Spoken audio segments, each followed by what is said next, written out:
Magandang araw po.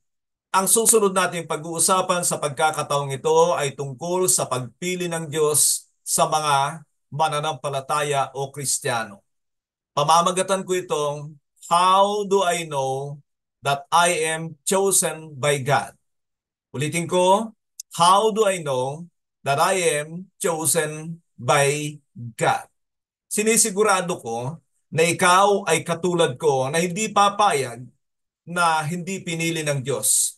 Ganun pa man ay hindi yung ating inaakala, hindi yung ating inaangkin ang makapangyayari, kundi yung nais ng Diyos at ito ay nakatala sa kanyang mga salita.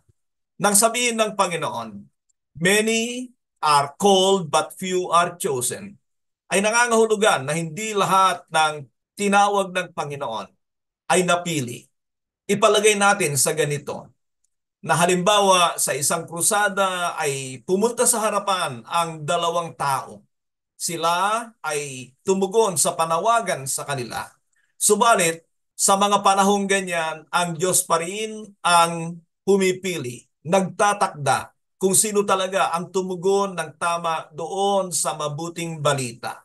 At yan ang dahilan kaya sinabi na ang Diyos ay nakatingin sa puso ng tao.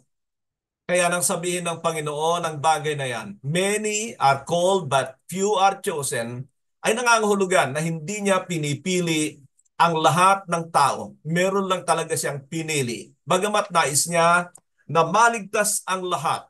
Malinaw po ang bagay na ito sa banal na kasulatan. Pero malinaw din sa banal na kasulatan na marami ay mapapahamak. Nais kong sabihin ang bagay na ito. Alam mo ba na sa online ay mayroong 45,000 Christian denominations?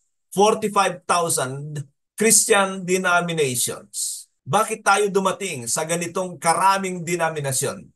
Ito ay sapagkat may mga hindi pinagkakasunduan ng mga Kristiyano sa mga aral na nakukuha nila sa banal na kasulatan. At alam ba ninyo na tungkol lamang sa kaligtasan ay ang dami ng pananaw tungkol sa bagay na yan. Malala ko yung isang grupo na minsan ay kinabibilangan ko na doon ay talagang grabe ang pagdidiba-dibate ng mga pastor sa leaders tungkol lamang sa kaligtasan. Hindi matapos-tapos ang usaping yan. At alam naman natin na hanggang ngayon ay magkalaban pa rin ang mga tinatawag na Arminian or Calvinist. Pero ito nga ang sinasabi ko, na bakit ba kasi tayo nagiging Arminian at Calvinist na hindi naman yan ang pinapasunod sa atin ng Panginoon. At isang bagay pa, para tayo ay magkaroon ng kaunawaan sa bagay na ito, ay kailangang malaman natin na sa kasalanan inililigtas ng Diyos ang tao. Tandaan niyo ang katotohanan ito. Basahin niyo po ang Lucas 1:77 na ang tao ay hindi niya nauunawaan ang kaligtasan hanggat hindi niya nakikita na sa kasalanan siya inililigtas ng Diyos. Malinaw din naman ang sabi ng Mateo 1:21 na ganito, pangangalanan mo siyang Jesus sapagkat ililigtas niya ang kanyang bayan mula sa kanilang mga kasalanan. Yan po ay tip lamang para sa atin para magkaroon na tayo ng clue kung ano talaga ang kaligtasan. Sapagkat sabi ko nga po, na dyan pa lang ay talagang hindi pumapayag ang mga grupo-grupo na hindi kanila ang tama, hindi kanila ang totoo. At siyempre, dahil yon ay may kaugnayan sa ating pag-uusapan tungkol sa pagpili ng Diyos sa atin, ay hindi natin maaring ibilang na tayo ay pinili hanggat hindi natin nararanasan ang pagliligtas ng Diyos. At dahil binibigyan ko na nga po kayo ng clue sa bagay na yan, ay makakatulong nawa ito para ma-detect ninyo kung ano ang tama tungkol sa bagay na yan. Klaro ba ang Biblia tungkol sa bagay na ito? Na ang isang tao ay pinili ng Diyos o ito ay malabo? Ito ba ay pagalingan sa pag-claim na tayo ay pinili ng Diyos? Pabaya ba ang Diyos tungkol sa kahalagahan ng bagay na ito? Sinisigurado ko, hindi po. Klinaro ito ng Diyos sa kanyang mga salita nang sa gayon ay alam natin kung tayo ay pinili ng Diyos. At nawa kapag nakita natin sa banal na kasulatan na hindi ganito ang sinasabi niya, ay talagang kailangan nating magbago. Bagamat sinabi ng Biblia, God wants everyone to be saved, ay gusto rin ni Satanas na marami ang mapapahamak. At kung titingnan natin ang Biblia, ay talagang mas marami ang mapapahamak kaysa sa mga maligtas. Ito po ay pag-uusapan natin nang sa gayon ay makatulong sa atin bilang giya nang marating natin ang hangganan ng ating pananampalataya, ang buhay na walang hanggan. Bilang babala ay nais kong banggitin muli ang sinabi ng Panginoon sa Mateo 7:21 hanggang 23 na sa takdang panahon sa araw ng paghukom ay maraming haharap sa Panginoon na tatanggihan niya, at ang dahilan ay dahil sa sila ay hindi nahango at naligtas sa kanilang pagkakasala. Sinabi nga niya, lumayo kayo sa akin, mga mapaggawa ng kasalanan. Yan ang sinasabi ko sa inyo, na napakagandang clue kung gusto mong malamang pinili ka ng Diyos, ay may kaugnayan ng malaki tungkol sa kasalanan at hindi lamang ang pag-aangkin dito. Isang katotohanan din na sinabi ng Panginoon, make every effort to enter through the narrow door, for many will try it but will fail. Na nangangahulugan na mayroong bahagi ang tao tungkol sa pagliligtas ng Diyos. Tandaan natin ang katotohanan ito. Bagamat totoo na ang kaligtasan ay wala tayong naiambag sa ginawa ng Panginoon. Alam niyo po, ang bagay na ito ay gustong-gusto kong ulit-ulitin sapagat marami tayong nakikita na tila baga sinasabi nila na ang kaligtasan natin ay sa Diyos lang, na kapag pinaniwalaan mo na si Kristo lang ang kaligtasan ay maliligtas ka. At inaalis nila ang bahagi ng tao at ang responsibilidad ng tao at ang katibayan ng pananampalataya ng tao at ang pagsunod ng tao sa batas ni Kristo. At para bagang sila lang ang totoo dahil inaangkin nila na walang bahagi ang tao sa kanyang ikaliligtas. Sasabihin ko sa inyo na kapag hindi ka lumakad sa pananampalataya, ang pananampalataya na nakabase sa salita ng Diyos, ay sigurado ko na hindi ka makakarating sa hangad ng Diyos na hantungan natin. Isang bagay pa, mga kapatid, maalala ko yung sinabi ng isang TV anchor, si Oprah, na lahat daw ng landas ay patungo sa Diyos. Nangangahulugan na hindi namimili ang Diyos ng relihiyon o kaya ay grupo o kaya ay paraan para maligtas ang tao. Subalit sinabi naman ng Panginoon, I am the way, the truth, and the life. Na nangangahulugan na may itinakda ang Diyos na paraan para sa ating kaligtasan at ang Panginoong Hesukristo lamang. Pero ulitin ko, hindi nito inaalis ang ating responsibilidad na lumakad ng may pananampalataya. Hindi ito inaalis ang ating obligasyon na sundin ng Diyos pagkatapos niya tayong iligtas sa ating mga kasalanan. Tandaan din natin ang isang katotohanan ito, na ikaw at ako, o kaya ay ako at ikaw, ay lagi nating gusto ng madaling kaligtasan para sa atin. Pero nabanggit ko na kanina, yung sinabi ng Panginoon na make every effort to enter through the narrow door. At ang kaligtasan ay sinabi pa niya na mas madaling pumasok ang kamelyo sa butas ng karayom kaysa sa maligtas ang tao. Nais kong sabihin na hindi lamang yan tungkol doon sa mayaman, kundi sa lahat ng tao. Nangangahulugan ito na imposibleng may sapat na magagawa ang tao para sa kanyang ganap na ikaliligtas. Imposible po yan. Kaya patuloy tayong aasa sa Diyos sa bagay na ito. At kung naganap na sa atin ang pagpapatawad ng Diyos, tayo ay mananampalataya na. Paano natin ngayon malalaman na tayo ay talagang pinili ng Diyos? Napakahalaga po ng bagay na ito na ating pag-uusapan, kaya kailangang makita natin ang katotohanan dito at kung ano ang sinasabi ng banal na kasulatan tungkol sa bagay na ito. Pag-uusapan po natin ang how do I know that I am chosen by God?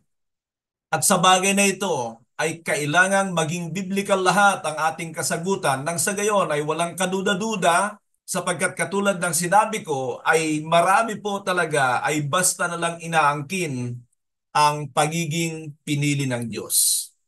Nais ko kayong dalhin sa sinabi ni Apostol Pablo sa mga taga-Tesalonika. Sa unang Tesalonika 1, umpisan po natin sa ika-4 na talata. Buksan po ninyo ang inyong mga Biblia at basahin ko po sa inyo.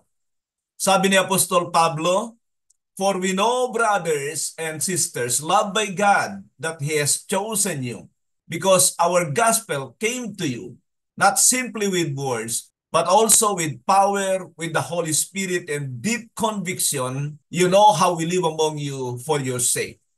So dito sa sinasabing ito ni Apostol Pablo, ay nagbibigay siya ng pundasyon kung paano malaman ang tunay na pagkapili ng Diyos sa isang tao.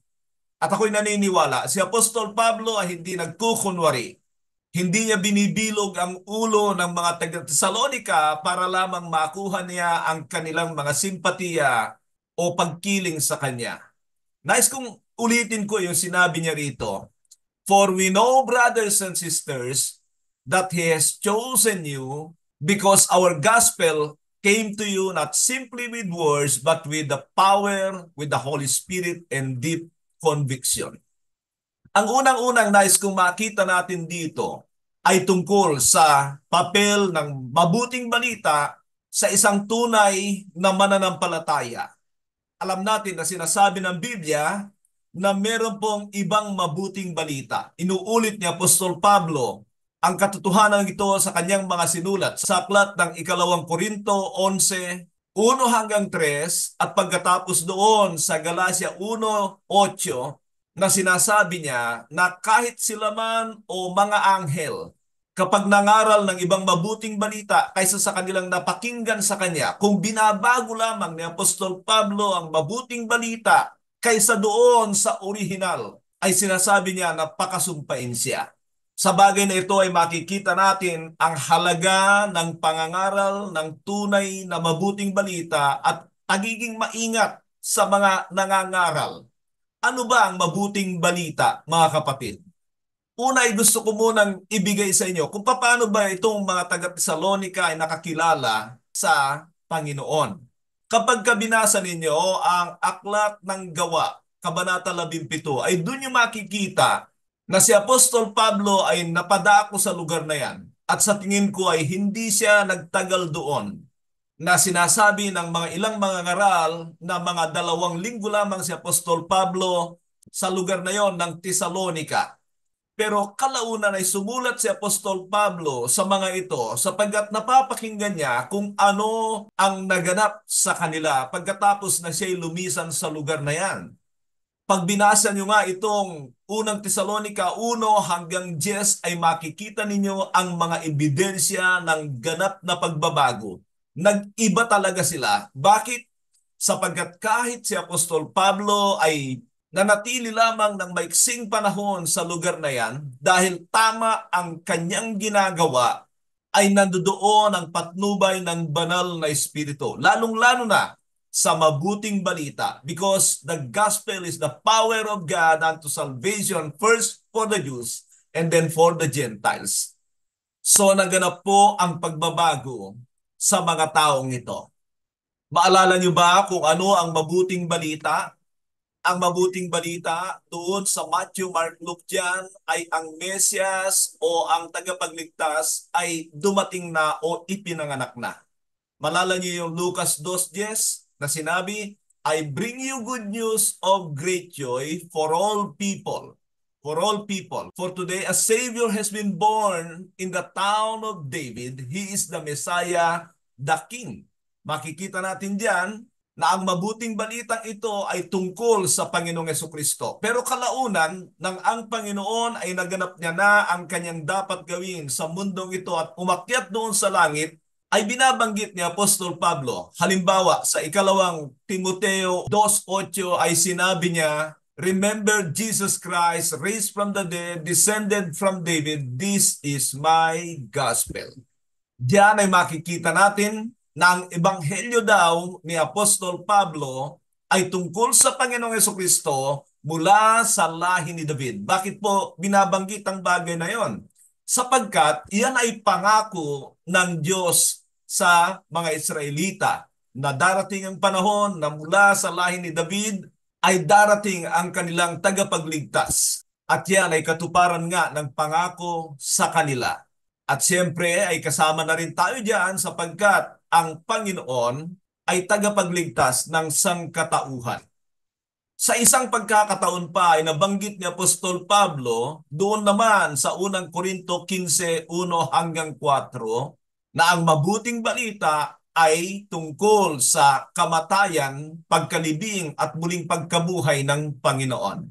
Yan po isang bagay na napakahalaga mga kapatid tungkol sa mabuting balita.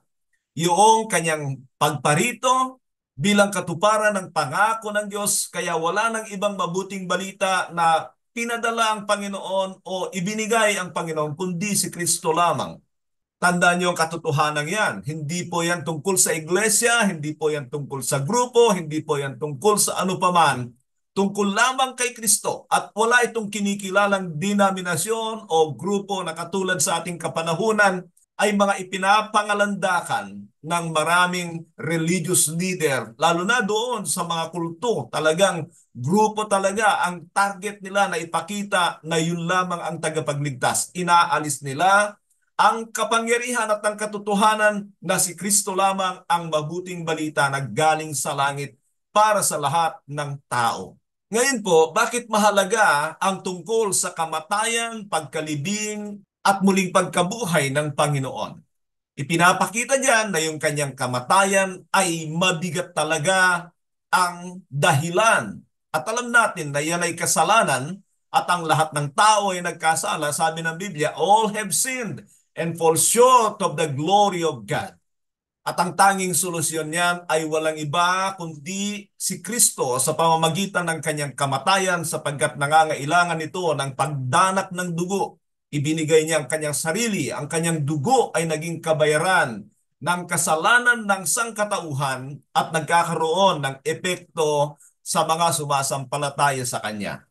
Nililinaw ko ang bagay na yan sapagkat nais kong malaman ninyo na ang kamatayan ng Panginoon na hindi basta-basta umiepekto sa mga walang pananampalataya. Doon lamang yan umiepekto. Nagkakaroon ng bisa sa mga sumasampalataya sa Kanya. So yan ang kamatayan ng Panginoon at ang tanging dugo lamang niya ang may kapangyarihan at karapat-dapat na tanggapin ng Diyos para sa kabayaran ng kasalanan ng sangkatauhan.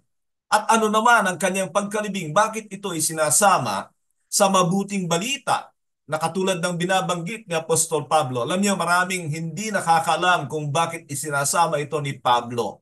Ano ang ibig sabihin niyan? Tandaan niyo ito mga kapatid, na yung pagkalibing ng Panginoon ay nangangahulugan ito na katulad doon sa ating pagpapabautismo, na kapag tayo ay nabautismuhan kay Kristo, sinabi ng Roma 6:3-4, we were therefore buried with Him through baptism into death, in order that just as Christ was raised from the dead through the glory of the Father, we too may live a new life. Ano ang ibig niya sabihin? Yung ating burial o yung ating pagkalibing sa pamamagitan ng ating bautismo ay nangangahulugan na namatay na tayo doon sa lumang pagkatao. Inilibing na tayo, tapos na tayo sa kaugnayan natin sa dati nating buhay. At yun ang ipinapakita ng pagkalibing ng Panginoon. Kaya it is impossible na angkinin ng isang tao dahil lamang sa pagtanggap kay Kristo na siya ay pinili ng Diyos na walang pagbabago. Tandaan natin, makatotohanan po ang 2 Corinthians 5:17. Therefore, if any man is in Christ, he is a new creation. Behold, all things has passed away, all things has become new. Kaya nga doon sa pag-ahon sa atin sa tubig nung tayo nagpabautismo, doon ay inahon tayo na pinatay ng Diyos ang ating lumang pagkatao. Basahin po ninyo ang Roma 6:6 upang tayo ay magkaroon ng bagong buhay kay Kristo. At yan ang ibig sabihin yan. Kaya kung walang pagbabago sa buhay mo, sasabihin mo, Ang mahalaga ay tinanggap mo si Kristo, hindi po yan makatotohanan. That is a false hope. Hindi makatotohanan ang inaangkin mo na ikaw ay pinili ng Diyos. Pagkatapos ay yung sinabi niya, He was resurrected. Yung resurrection ng Panginoon, lahat po yan ay tungkol sa pag-asa ng tao. Kung nagawa ng Diyos na muling buhayin ang kanyang anak, kung nagawa niya na muling mabuhay mula sa mga patay, ay walang mahirap gawin para sa atin. Yan ang ating pag-asa, core ng mabuting balita, sapagkat sigurado dahil sa kanyang muling pagkabuhay ay walang kapangyarihan sa kanyang diablo at ganoon din naman ang kamatayan at siyempre nagkaroon ng epekto ang kanyang pagsasakripisyo ng kanyang buhay para sa atin. At isang bagay pa, para tayong mga mananampalataya, na katulad ng sinabi ng aklat ng Hebreo, na ang kamatayan ng katakutan ng lahat ng tao ay hindi na dapat ding katakutan ng kamatayan, sapagkat alam natin na ang buhay na pagsunod kay Kristo ay nasa panganib sa mundong ito. Galit ang diablo sa atin, ganoon din naman na kumakasangkapan siya ng mga tao sa ating kapaligiran para tayo ay hadlangan hanggat maaari ay hindi makarating sa buhay na walang hanggan. So nakikita po ba ninyo kung gaano kahalaga ang totoong mabuting balita? Huwag kayong basta-basta naniniwala sa mga nangangaral ng tungkol kay Kristo. Maging maingat tayo lalo na sa ating kapanahunan. Tandaan ninyo, ang sinabi ng Mateo 1:21 na pangangalanan siyang Jesus sapagkat ililigtas niya ang kanyang bayan mula sa kanilang mga kasalanan. Mabuting balita sapagkat ang tunay na problema natin na kasalanan ay nabibigyan ng solusyon sa pamamagitan ni Kristo. At kaya nga sinabi ng anghel, for all people, ay dahil hindi lamang ito para sa mga may pangangailangan, maging sa mga mayayaman ay kinakailangan nila ang mabuting balita tungkol kay Kristo sapagkat sila man ay makasalanan din. Now, tingnan niyo ito.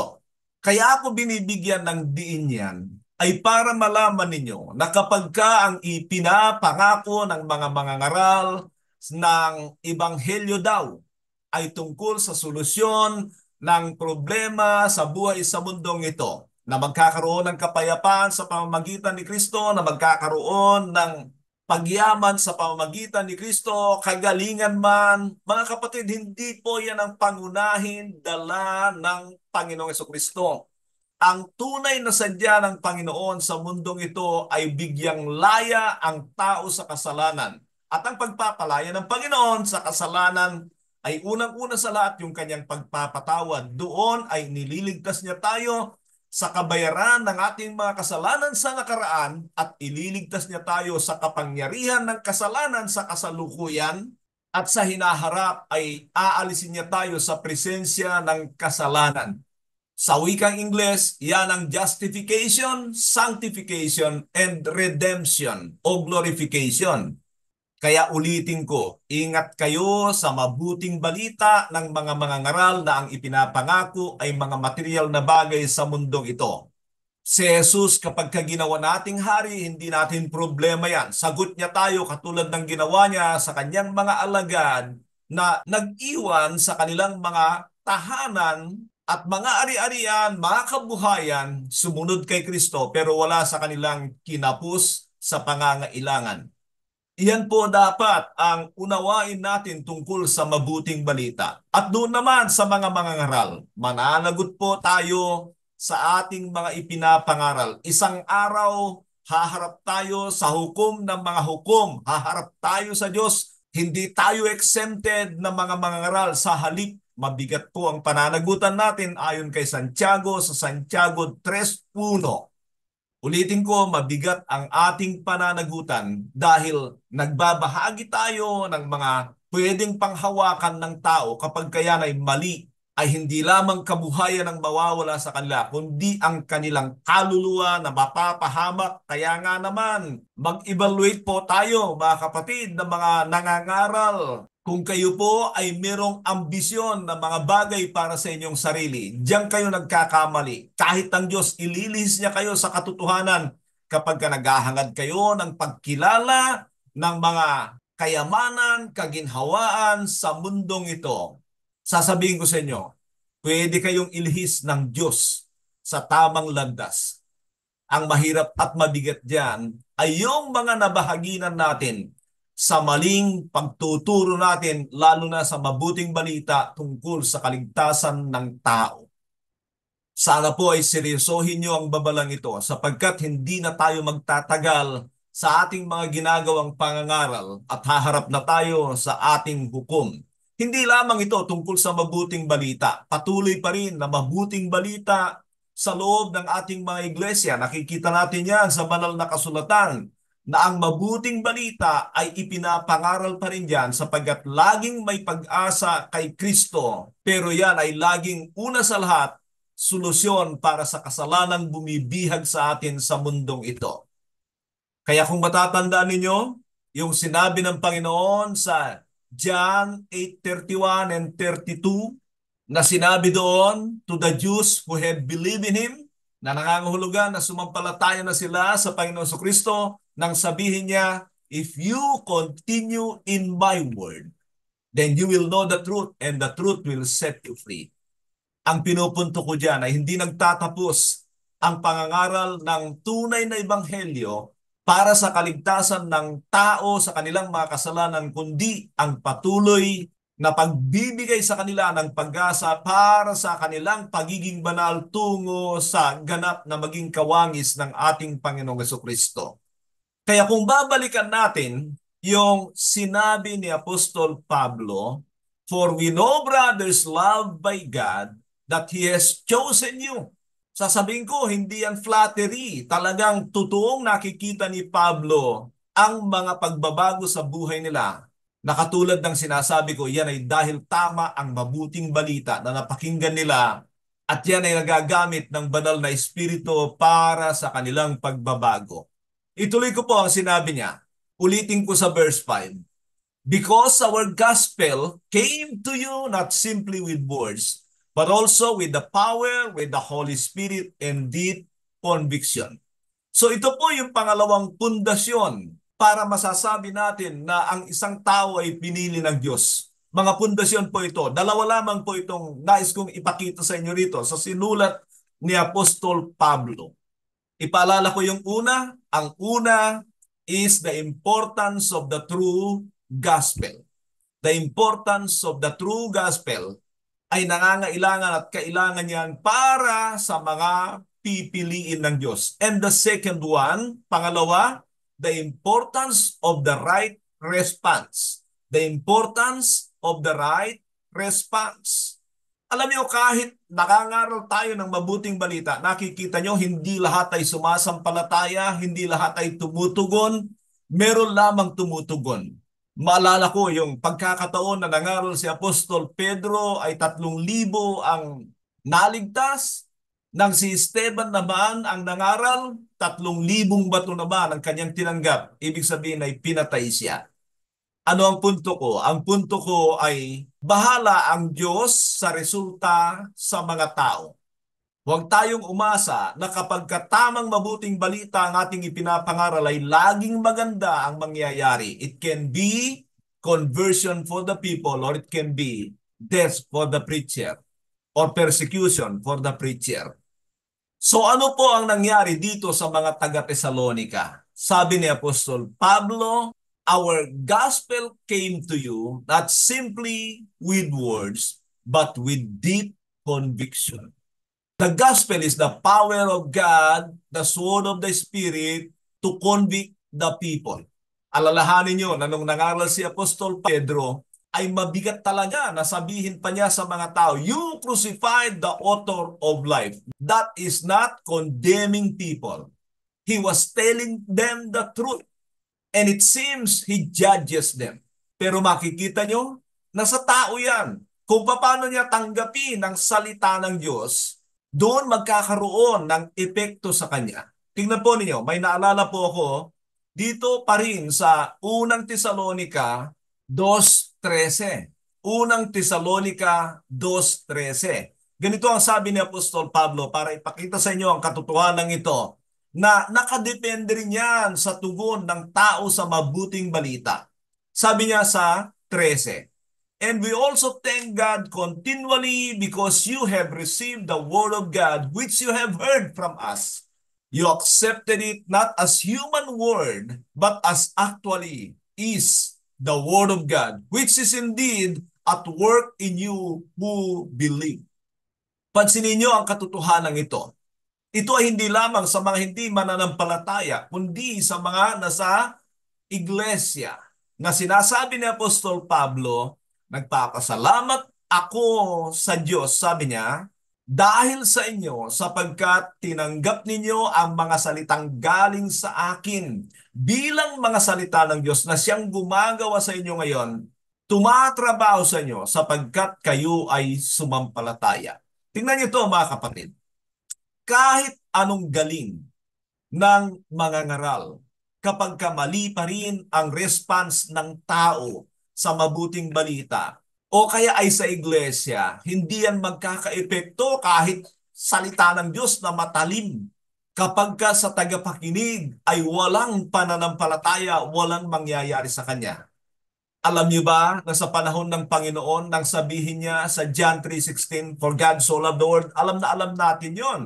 "So that whosoever believe in Him will not perish but have eternal life." Pero pagbasahin ninyo ang verse 18, na yung mga hindi sumasampalataya ngayon pa lamang ay hinahatulan na, sabi ng Panginoon. Bakit? Kasi walang mangyayari sa Kanya. If they have rejected Jesus Christ, there is no hope for them. That is preaching the gospel. And again, kahit sa mga iglesia, kapag ang mga tao ay nakikinig lamang, pinapalagpas sa kanilang mga tenga, walang nangyayari sa kanila, ay dahil hindi nila pinanananganan, hindi nila sinasampalatayanan, hindi nila tinatanggap na totoo ang kanilang napapakinggan. Malaki ang epekto ng mga tagapakinig sa bisa ng salita ng Diyos sa kanila. It's not the truth that is work. Ang totoo, marami nga nakaka-epekto yung mga hindi totoong mabuting balita. Paano ko masabi yan? Sapagkat kung titingnan natin, yung mga mangangaral na nambobola, binibilog ang ulo ng mga tao at kung ano-ano ang ginagawa nila ng mga gimmick sa kanilang mga pangangaral, yun pa nga ang dumadami. Kaya lang nais kong sabihin sa inyo na ang totoo ay hindi yan magkakabisa sa walang hanggan. Emosyon ang target ng mga preacher ngayon. Kaya huwag kayong umasa na kapag ka-eloquent, magaling magsalita ang isang mangangaral, ay nandun ang kapangyarihan. Ang kapangyarihan una sa lahat ay nandun sa katotohanan. You will know the truth and the truth shall set you free. But of course, only when the hearers, yung mga tagapakinig, ay talagang naniniwala na ang kanilang napapakinggan ay tunay na salita ng Diyos.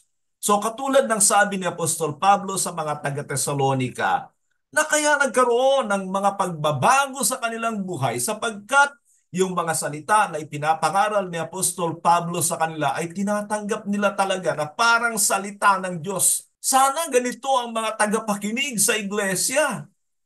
At isa pang bagay na totoo, yung mga puro encouragement, hindi yan makakapagbago ng buhay. Nakakatouch lang yan ng emosyon. Ang tunay na nakakapagbago ng buhay ay yung nasasalamin mo ang iyong sarili na may problema ka sa iyong buhay na kailangan mong alisin at ipanalangin sa Panginoon. Mga kapatid, alam niyo po ba, dahil nga sa kasalanan ng ating problema, ay talagang nagpapadala ang Diyos ng solusyon diyan. Salita niya ang maglilinis sa atin. Kaya nga sinabi ng Panginoon, "You are already cleansed because of the word that I have spoken to you." Inaasahan na ang mga sumasampalataya ay pinapaniwalaan nila ang salita ng Diyos at isinasabuhay nila. Doon tayo nalilinis sa mga bagay na mali sa ating buhay. Ipapayo ko po sa inyo, kung seryoso kayo sa Panginoon, ay talagang tanggapin nyo ang salita ng Diyos bilang mga salita ng Diyos at manginginig kayo kapag hindi nyo na isabuhay. Dapat meron tayong pagkatakot kahit yung mga ngaral, walang itsura, wala sa itsura yan. Walang eloquence, wala sa eloquence yan. pag yan ay katotohanan sa Biblia, naku po, manginginig tayo sapagkat tayong mga tagapakinig man ay may pananagutan kung paano ang tagapangaral ay may malaking pananagutan, ganyan din naman ang mga tagapakinig. Malala nyo yung talinghaga sa Matthew 7:24 to 27 tungkol sa dalawang tao na nakikinig ng salita ng Diyos, yung isa ay hangal dahil hindi niya isinasabuhay. Ganyan din naman dito sa ating kalalagayan. Mahalaga ang response ng tao para sa kanilang pagbabago. Ngayon po, balikan natin, ano ba ang response ng tao sa mabuting balita? Alam niyo, ito ay nais kong bigyan ng pansin sapagkat ang marami, ang sinasabi nila, only believe. Believe in the Word. Believe in Jesus is enough. Mga kapatid, pansinin niyo ito. Bakit si Pedro, nung nagtanong yung mga tao sa Gawa Kabanata 2 ito, nang mangaral si Pedro, first preacher of the gospel, spirit-filled siya, punong-puno siya ng banal na espiritu, bakit nung mangaral siya at nagtanong ang mga tao dahil sila'y naniwala sa kanyang ipinangaral, brothers, what shall we do? Bakit ang sagot ni Pedro is repent and be baptized for the forgiveness of your sins so that you may receive the gift of the Holy Spirit. Bakit hindi niya sinabing, you are already saved because you believe in what I preach? Hindi niya sinabi yun. Naniwala na sila sa ipinangaral ni Pedro tungkol sa Panginoon, baybayin niyo yung kanyang preaching. At diyan ay makikita nyo na tungkol kay Kristo. Naniwala sila, tinamaan sila, at nagtanong sila, ano ang kanilang gagawin? Hindi sinabi ni Pedro na, believe in the Lord Jesus Christ and that is enough. Kayong mga mangangaral ng ganyan, naku, ang laki ng pananagutan nyo, only believe. Tamad kayo na sumunod sa Panginoon. Wala kayong pagnanais na meron kayong bahagi sa inyong kaligtasan. Mutual po yan. When you believe the gospel, kahit yung sa iglesia, you have the responsibility to respond in faith. At yung faith na yan, na walang gawa, patay yan. At siyempre, papatayin ka yan sa walang hanggan. Now, when you respond to the gospel, the right response is believe the gospel about the Lord Jesus Christ, repent from your sins. Kailangan mo magsisi. Bakit? Kasi hindi ka dadapuan ng banal na espiritu pag walang pagsisisi. At ganoon din naman ang pagpapabautismo. Yung mga nangangaral ng only believe, ulit-ulitin ko ito sa inyo. Magsisisi kayo pagdating ng araw. Hindi yan ang sagot ng spirit-filled na si Pedro. Mas spiritual ba kayo kaysa kay Pedro sa panahon na yan? They were filled with the Holy Spirit afresh. Totoo ang kanyang anointing na tinanggap. Ikaw, anointed ka ba? Nasasabihin mo only believe. Naku, ang daming pastor, ganyan ang paniniwala. Kasi yun ang natutunan nila. Ibanghelyo yan ng mga Amerikano. Ibanghelyo yan na hindi tama. May tama kayo dyan. Inuulit ko yan dahil ang dami ganyan ng ebanghelyo. Only believe, pananampalataya lang, ligtas ka na. Gagamitin pa yung nasa Efeso. Ano yan nasa Efeso?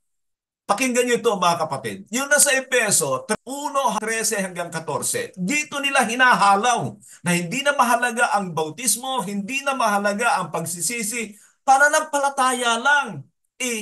Mukhang kakaiba yan. Pakinggan nyo ito aralin nyo ito, tignan nyo ito, at alamin nyo kung ano ang dahilan. Bakit ganito ang sinabi ni Pablo sa mga taga-Efeso. Ito po ang sabi na, Efeso 1:13 hanggang 14. And you also were included in Christ when you heard the message of truth, the gospel of your salvation. When you believed, you were marked in Him with the seal, the promised Holy Spirit, who is a deposit guaranteeing our inheritance until the redemption of those who are God's possession to the praise of His glory. Ang mga taga-Ephesus, sasabihin ko sa inyo, mga pinili talaga ng Diyos. Yung iglesia, totoo po yun. Pero kailan sila tumanggap ng banal na espiritu? Para malaman ninyo bakit ganito ang sinabi ni Apostol Pablo sa mga taong ito. Pag binalikan ninyo ang aklat ng gawa, alamin nyo yung pundasyon, yung kanilang background.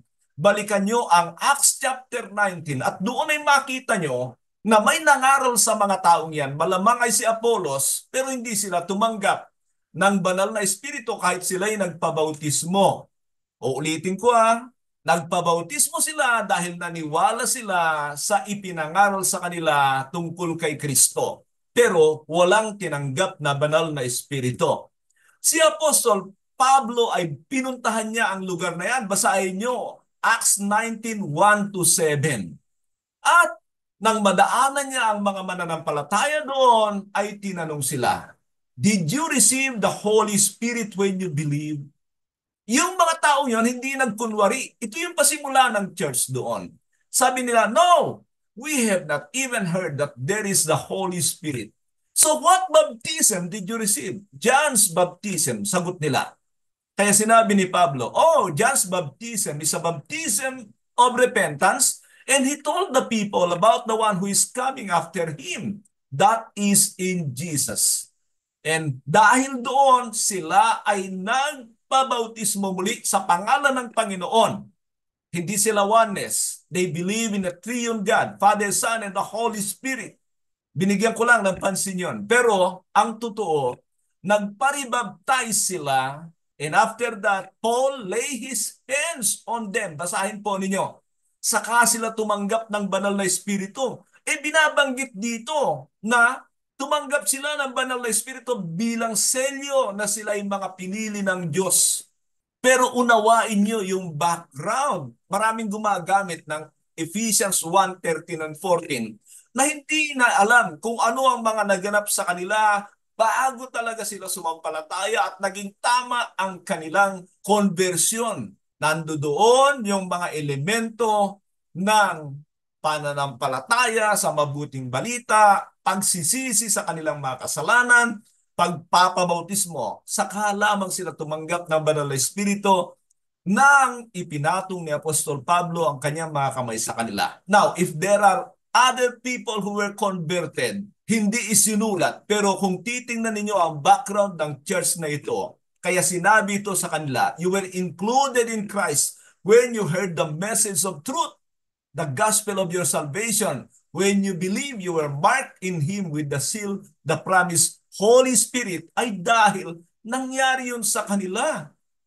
Requirements ang repentance and baptism sa pagtanggap sa banal na espiritu. Yan yung sinabi ni Apostol Pablo. Now, tandaan niyo itong katotohanan ito.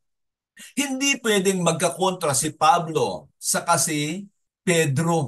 Iisang Diyos, iisang banal na espiritu ang naghahari sa kanila.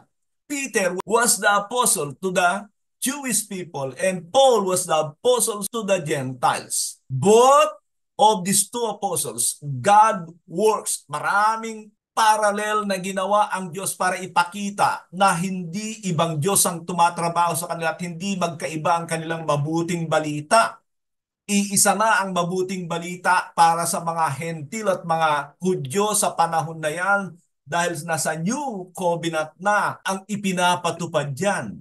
So ang punto ko po dyan ay pareho lang ang paraan ng kaligtasan sa ipinapangaral nila, ang katugunan.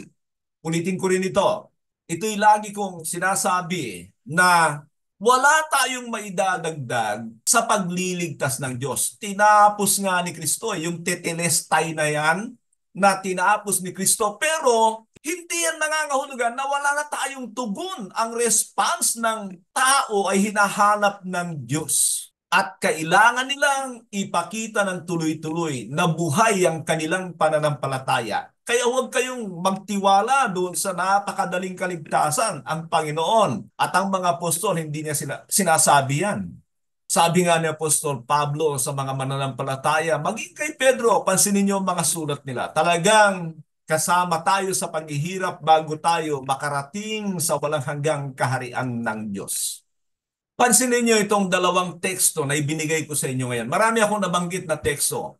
I-check niyo po yung mga binabanggit ko. Pero pagdating dito, sa aklat ng unang Tesalonica, 1:4 hanggang 10, basahin po ninyo, ay makikita nyo na sinasabi ni Pablo sa mga taga-Tesalonica na pinili sila ng Diyos dahil may ebidensya. May ebidensya. At yun ay mga pagbabago sa buhay nila because they have experienced a deep conviction of the Holy Spirit. Samantala, doon naman sa mga taga-Ephesus ay sinabi ni Paul, you were also included in Christ when you heard the message of truth. Why? Because they responded, katulad ng sinasabi ko doon sa original, sa umpisa ng kanilang pananampalataya. Sila ay nagsisi, nagpabautismo at tumanggap ng banal na espiritu. So ano pong ipinapakita ko sa inyo dito, mga kapatid? Kung inaangkin mo na ikaw ay pinili ng Diyos, tamang mabuting balita ba ang iyong napakinggan? Higit sa lahat, ay tumugon ka ba ng katulad ng mga katugunan ng mga tunay na born again? By the way, kung gusto niyo malaman saan ba ang mga kaganapan ng tunay na born again sa Biblia, makikita yan sa Aklat ng Gawa. At laging nandoon ang mga elemento, hindi man lahat ay ibinibigay, yung apat na ito, believe in the gospel about the Lord Jesus Christ, repent from your sins, and be baptized with water so that they may receive the gift of the Holy Spirit. Sa mga susunod nating pag-uusap ay ipapakita ko sa inyo ang mga biblical evidences of being chosen by God. Sa palagay ko, hindi lamang ito isa o dalawa o tatlong video. Ito ay marami sapagkat gusto ko na ipaliwanag ito ng maayos nang sa gayon ay maikorek natin ang ating mga sarili, maisalamin natin ang ating mga sarili, nang sa gayon ay maging tama ang ating mga ginagawa at maangkin din natin ang tamang hantungan, ang buhay na walang hanggan sa piling ng ating dakilang Diyos. Sumagana sa atin ang biyaya ng ating dakilang Ama. Magandang araw po sa bawat isa.